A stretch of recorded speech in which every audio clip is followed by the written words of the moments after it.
네, 안녕하십니까. 재단법인 일환경건강센터 이사장, 직업학력교육 전문의 류현철입니다.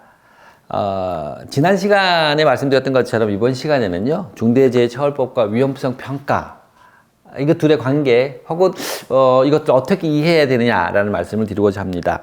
지난 시간에 이제 중대재해처벌법이 산업안전보건법과 다른 일정한 부분들, 그리고 규제의 방식이라든가 규제의 대상이라든가 이런 것이 조금 다르다라고 말씀을 드렸지 않습니까? 처벌의 기준이라는 것 자체가 안전보건관리 체계를 구축하고 이행하지 않으면 처벌될 수 있다라는 이야기들이 되게 포괄적으로 주어져 있고, 이것들 때문에 많은 기업들이 당황했다라고 생각이 들어요.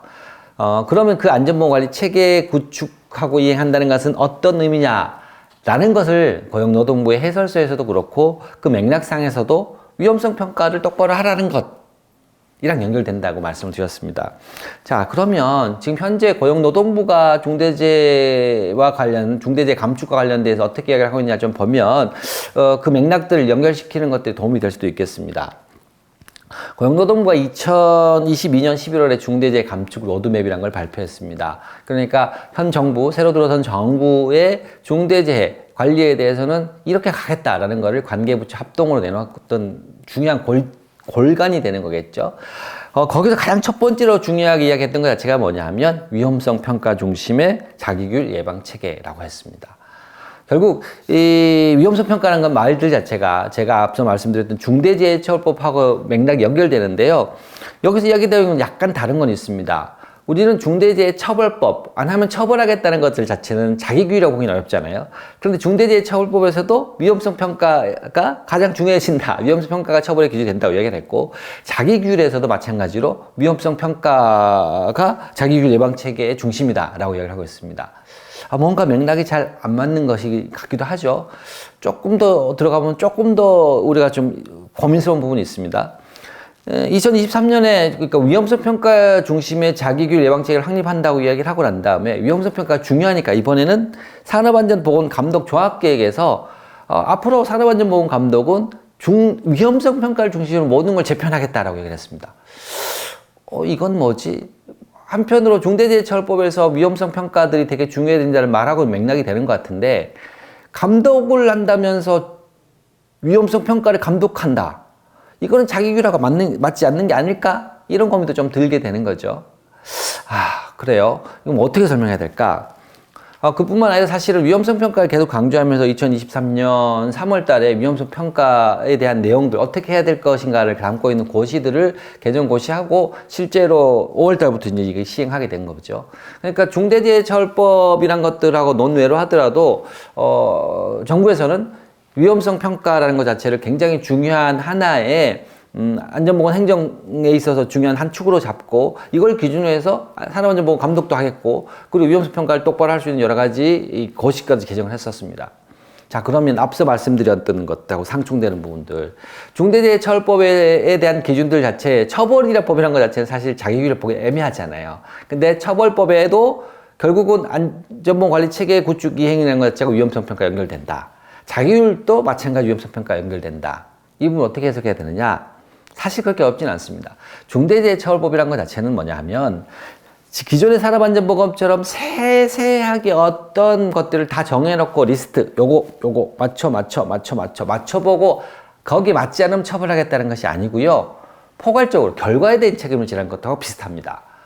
관리의 방식들에 대해서는요, 안전보건관리 체계를 잘 구축해 이행하면 된다. 그걸 잘 구축하고 이행하게 되면 사고가 안 날 거 아니야? 중대재해가 안 날 거 아니야? 그런데 그 사이에 관리는 안 하겠지만 중대재해가 발생을 하게 되면 거기에 대해서는 응당 처벌을 받아야 된다라는 겁니다. 관리의 책임들을 넘겨놨으니까 거기에 대한 결과에 대한 책임을 져라. 이게 사실 자기규율이 맞습니다. 그런 것들을 잘 이해시키고 조화시키면 되는데, 현 정부에서 이상하게 조금 중대재해처벌법은 무조건 아니고 위험성 평가 중심의 자기규율만 자꾸 이야기하다 보니까, 자기규율이라는 것 자체가 사실은요, 마음대로 하는, 방조하는 건 아니거든요. 결과에 대한 책임을 전제를 하고 관리의 방식에 있어서 융통성을 주는 겁니다. 가끔 이것들 이해가 잘 안 되는 방식으로 설명이 되고 드러나기도 하는 거거든요. 안전보건 감독은 그러면 뭐 자기규율을 하고 어떤 연관성이 있겠습니까? 사실 그래서 저는 방향성에 대해서 추진해 가는 것들 자체들을 조금 더 맥락 있게 설명하면 좋지 않을까라는 생각이 듭니다. 자기 규율이 되게 중요하고 맞습니다. 자기 규율이 중요한 게 맞고요. 그리고 자기 규율을 한다는 것들에 대해서 위험성 평가가 가장 핵심적인 것도 맞습니다. 그런데 이것은 결국 중대재해처벌법의 정신하고 크게 벗어나지 않습니다. 중대재해처벌법도 결과에 대한 책임을 지라는 이야기인 거고요. 그 결과에 대한 책임을 지는 방식을 안전보건관리 체계를 자기 회사에 맞게 구축하고 이행하라는 것이지 않습니까? 그래서요, 큰 틀에서 보면 잘 해석할 수 있는 부분들 자체들을 오해 사지 않도록 잘 우리가 맥락을 설명할 수 있는 여러 가지 방식으로 맥락을 설명할 수 있는데요. 이게 맥락을 설명하기 위해서 다른 것들이 충돌하는 부분들이 있단 말이죠. 그건 아마도 중대재해처벌법에 대해서 너무 그러니까 생리적인 거부감들이 있어서 그런 게 아닐까 싶습니다. 어쨌거나 연결성은 다 있다는 거죠. 그리고 이러한 것들에 대해서 우리가 기존의 이 중대재해처벌법 아니더라도 기존의 산안법에서도 사실은요 특정 안전보건관리 체계에 대해서 이야기할 때 내용들이 다 들어있습니다. 현재 산업안전보건법에도 이렇게 돼 있어요. 안전보건관리 체제를 구성하도록 돼 있죠. 물론 50 미만에 조금 부족하긴 하지만 안전보건관리 체제, 조직을 구성하고 이 조직들이 해야 될 일을 위험성 평가는 우리 산업법에 다 있지 않습니까? 위험성 평가를 해서 자기 회사의 문제들을 스스로 잘 판단해내고 난 다음에 그럼 이것들 어떻게 개선 관리할 것이냐라는 것들 자체를 안전보건관리 규정이라는 걸로 내재화시켜라. 이 세 가지 축이 전부 다 사실은 기존 산업법에도 있습니다. 근데 이런 산업법에 다 있는 내용들 자체인데 규율의 방식 자체가 이런 것들을 총체적으로 잘 구성되게 하는 것들을 들여다보는 것이 아니고 산업안전보건 기준에 관한 규칙에 따라서 했느냐 안 했느냐 이것만 따지고 그것에 맞춰서 하게 되면 의무를 다한 것이고 열심히 다 잘 관리하고 있고 사고가 나지 않게 잘 관리하고 있더라도 안전보건관리 기준에 미달하게 되면 이것에 대해서는 과태료 처분도 갈 수 있고 이러한 행정이 간행이 사실은 문제적인 거죠. 중대재해처벌법에서는 이런 부분들 자체들을 좀 극복해 와야 된다고 생각을 해요. 자, 좋습니다. 어쨌건 간에 맥락이 조금 다 연결이 되긴 하지만 중대재해처벌법에 대한 입장에 따라서 스텝이 잘 안 맞는 경우도 있긴 하지만 좋습니다. 위험성 평가가 중요하다는 겁니다. 중대재해처벌법의 시대에서는 더더욱 그렇다는 겁니다. 다시 말씀드리지만 안전보건관리 체계를 구축하고 이행을 하느냐의 여부가 사업주와 경영 책임자에 대한 처벌의 기준이 되는데 이 안전보건관리 체계를 구축하고 이행하는 문제들은 결국은 위험성 평가를 제대로 했느냐의 문제로 연결된다라고 다시 한번 말씀드립니다. 자, 좋아요. 그러면 그동안 위험성 평가는 잘 되어 왔느냐?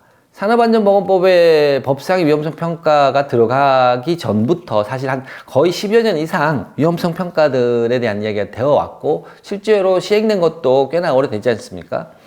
그런데 2019년에 안전보건공단에서 조사한 통계를 보게 되면 조금 시간이 지나긴 했습니다만 위험성 평가가 잘 됐느냐라는 것들 볼 때 약간 의구심을 갖게 만듭니다. 조사 결과로는 64.5%에서 하고 있지 않다고 했습니다. 실사를 한 경우죠. 그런데 이 실사를 한 것 자체가 주로 제조업이나 비교적 잘 할 수 있는 부분들이 포집이 많이 돼 있기 때문에 표본조사에서 추정하건대는 아마도 87.4%가 안 하고 있을 거라고 이야기를 스스로 내렸습니다. 안전보건공단의 연구에서요. 이렇게 2004년부터 시작해가지고 위험성 평가에 대한 것들이 도입되고 2013년에 법에 도입되고 그리고 한 5년 이상 계속 실제로 법상에 있는 것들을 하도록 해왔는데도 불구하고 잘 안 됐다. 자, 그러면 이 안 되었던 것들이 로드맵을 발표하고 고시를 바꾸면 잘 될 것인가? 이라는 고민들이 우리는 해봐야 될 거라고 생각이 들어요. 저는요, 위험성 평가도 중요하고 그리고 자기규율 예방체계도 중요하다고 생각을 합니다. 그렇지만 이게 잘 되기 위해서 고용노동부가 산업안전보건 감독을 통해 가지고 미리 위험성 평가에 대해서 다 뒤지고 이렇게 한다고 해서 그리고 위험성 평가 고시만 개정한다고 해서 잘 될 것이냐라는 고민들이 좀 있다고 생각이 들어요. 저는 그동안의 산업안전보건과 관련된 관행들 자체가 바뀌어야 된다고 생각이 들어요. 그러니까 사업주들이 기존의 산업안전보건법의 관리 규제, 지시규제적인 것들을 받다 보니까 이게 산재 예방 활동에 대한 동기가 잘 주어지지 않은 상황에서 그냥 법적 규제의 한선만 지켜서 가려고 하는 경향이 좀 있고요. 또 노동조합은 나름대로 이 자체적인 기획을 한다기보다는 사업주가 어떤 그 세부적인 기술 사항들 자체 잘 안 지키는 것들을 쫓아다니면서 찾는 경우로 조금 위축되는 활동을 하게 되고, 위축된다기보다는 좀 소극적인 활동으로 귀결되기도 하고, 결국 중요한 노동자들은 관리의 대상으로 전락하게 된다는 겁니다. 그래서 이런 부분들 자체들이 위험성 평가가 도입된 지 10년이 됐지만 위험성 평가의 본연의 취지가 달성되지 않는 이유에 대해서 고민하지 않고 계속 자꾸 이제 어떤 형식적인 보고서 위주로 일들을 자꾸 추진해 나가니까 문제적인 상황이 아닐까 싶어요.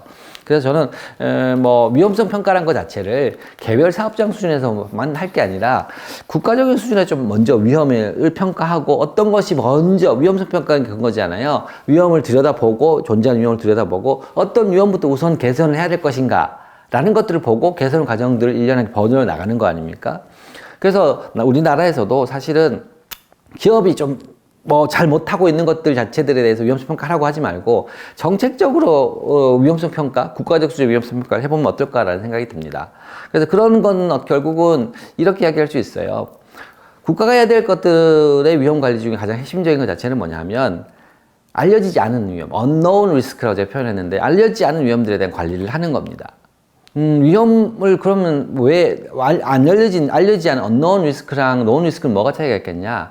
사실 known risk, 알려진 위험이라고 하는 것 자체는 위험 요인의 특성, 그죠? 이게 뭐 어떤 특성이 있고, 그죠? 이런 걸 잘 알아야 되는 거. 또 한 가지는 그 위험이 관리되지 않았을 때 결과가 어떤 건지도 알아야 되고요. 위험 관리 실패의 결과도 어떤 건지 알아야 되고, 그리고 또 위험 관리의 방법도 다 알려줘야 됩니다.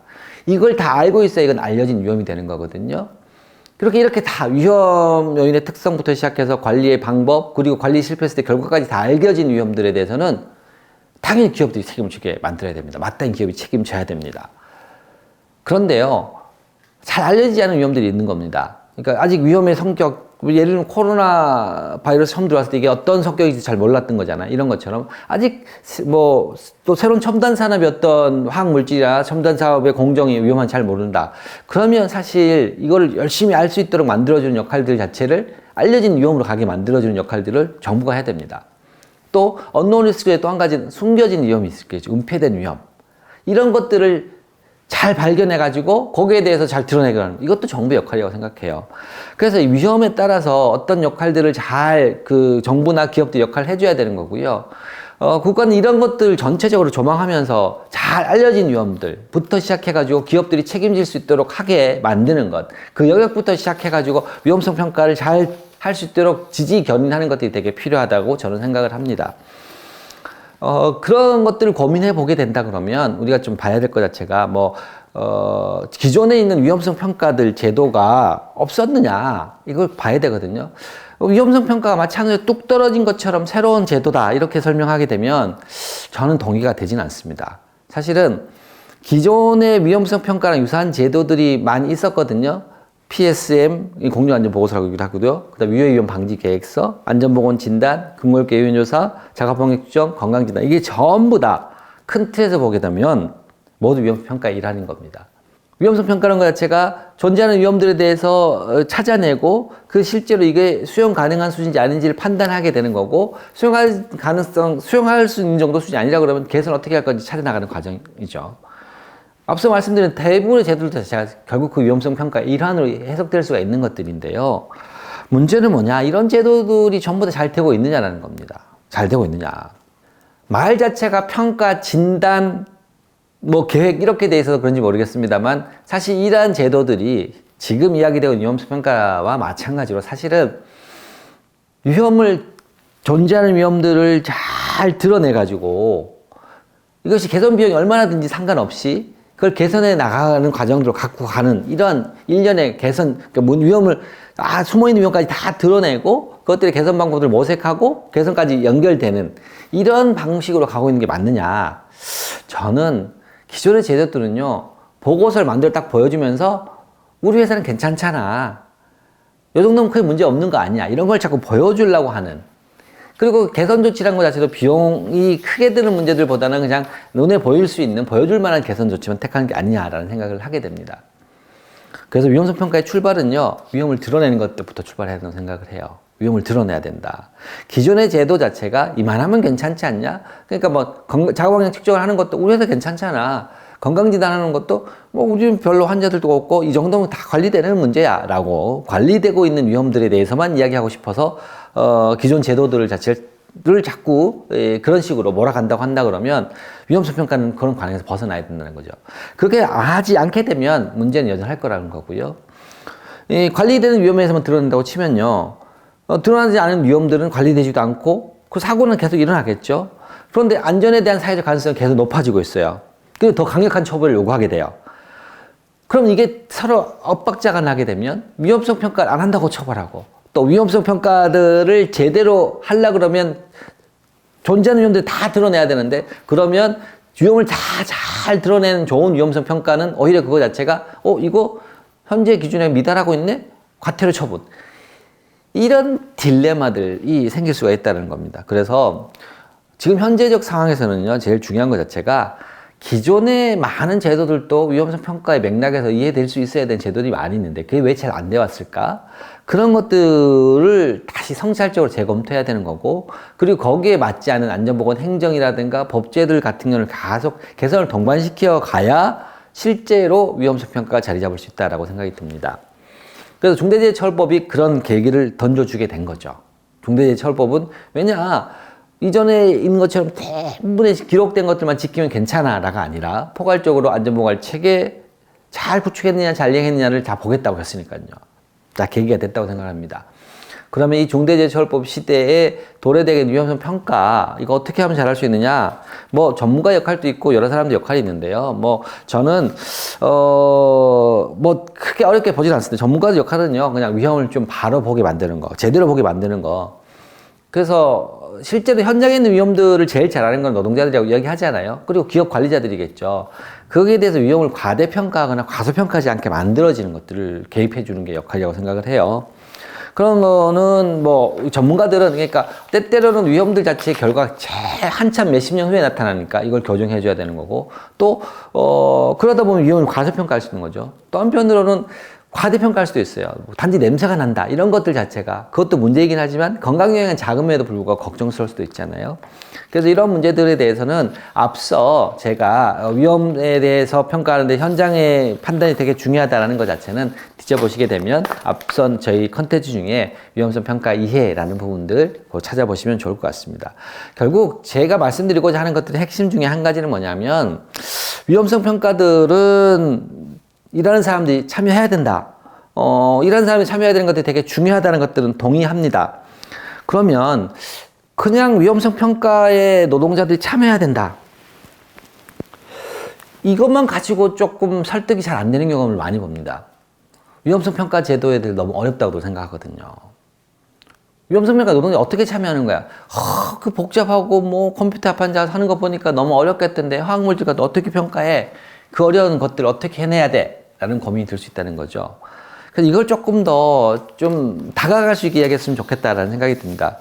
중대재해처벌법 시대의 위험성 평가 되게 중요하고 위험성 평가는 실제로 사업주를 처벌할 수 있을 정도 중대재해가 발생했을 경우에 안전보건 체계를 잘 구축 이행했던 것들에 대한 근거가 위험성 평가가 되는데 위험성 평가에 고시해 보면 또 노동자들 열심히 참여시키라고 이야기를 하고 있고 그렇습니다. 근데 노동자들은 내가 어떻게 해야 되지라는 고민이 있죠. 그래서 좀 이렇게 이야기하고 싶어요. 사실 여러분들이 이미 위험성 평가를 하고 있습니다. 어디서? 집안에서.